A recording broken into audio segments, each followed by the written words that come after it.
Hai, perkenalkan nama saya Mailuksida Burbaruto dengan NIM 250101108. Baiklah teman-teman, hari ini saya akan menceritakan sedikit tentang sesuatu yang sebenarnya dekat banget loh sama kita, yaitu cara belajar sejarah di era digital.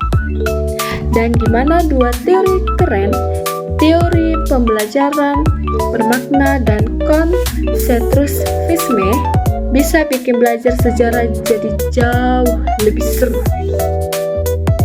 Yang pertama, pembelajaran sejarah di era digital. Sekarang ini belajar sejarah nggak kayak dulu lagi ya, cuman baca buku-buku tebal, dengerin guru ceramah panjang sekali. Di era digital, di zaman sekarang kita bisa belajar sejarah lewat video dokumenter di YouTube, peta interaktif, museum virtual, sampai arsip sejarah online yang bisa diakses kapan aja.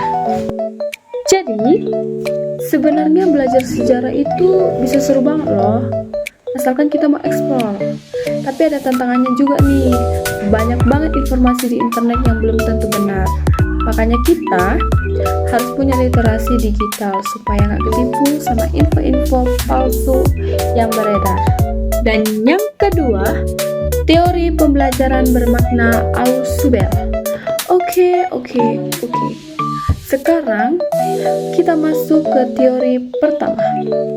Menurut Ausubel, belajar itu paling mantap kalau materi baru dikaitkan dengan apa yang sudah kita tahu.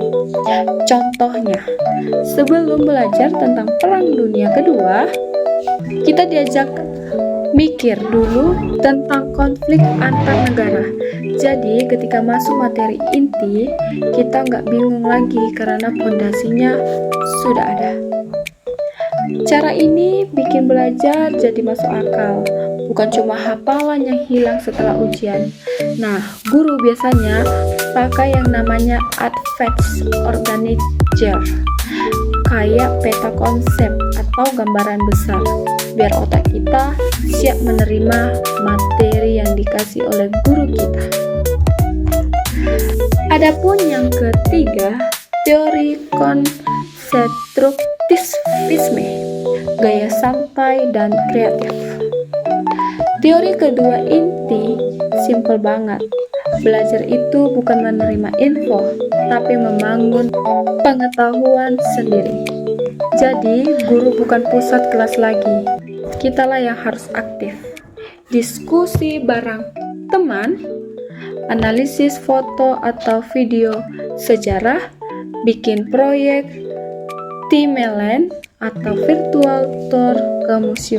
Dengan cara ini, kita bukan cuma untuk tahu apa yang terjadi, tapi juga mikir kenapa itu terjadi dan apa dampaknya. Keren bukan? Yang keempat, integrasi kedua teori dalam pembelajaran digital. Nah, kalau teori Ausubel dan konsentrusisme digabungkan hasilnya power banget. Ausubel bantu kita nyambungi pengetahuan lama dengan yang baru. Sedangkan konsentrusisme bikin kita aktif mencari, mengolah, dan memahami informasi. Teknologi digital kasih kita media yang seru dan interaktif. Jadi, belajar sejarah bukan lagi hanya hafalan mati, tapi pengalaman belajar yang hidup, interaktif, dan gak membosani. Dan yang kelima, peran guru dan siswa. Dengan cara belajar model baru ini, guru bisa menjadi fasilitator, pemandu, dan teman diskusi. Siswa bisa menjadi lebih aktif, lebih kritis, dan kreatif. Kita bukan penonton pasif, tapi pemain utama dalam pembelajaran. Yang paling terakhir yaitu yang keenam, kesimpulan. Inti dari materi ini, jadi belajar sejarah di era digital itu bukan lagi soal menghafal tanggal dan tokoh, tetapi bagaimana kita memahami makna dan menghubungkan dengan kehidupan kita sehari-hari. Dengan memandu teori pembelajaran bermakna dan konstruktivisme, belajar sejarah bisa jadi jauh-jauh lebih menyenangkan, logis, dan bermakna. Baiklah, sekian dari presentasi saya. Terima kasih buat teman-teman semuanya. Semoga presentasi bermanfaat dan bikin kita lebih semangat belajar sejarah. Semangat! Shalom!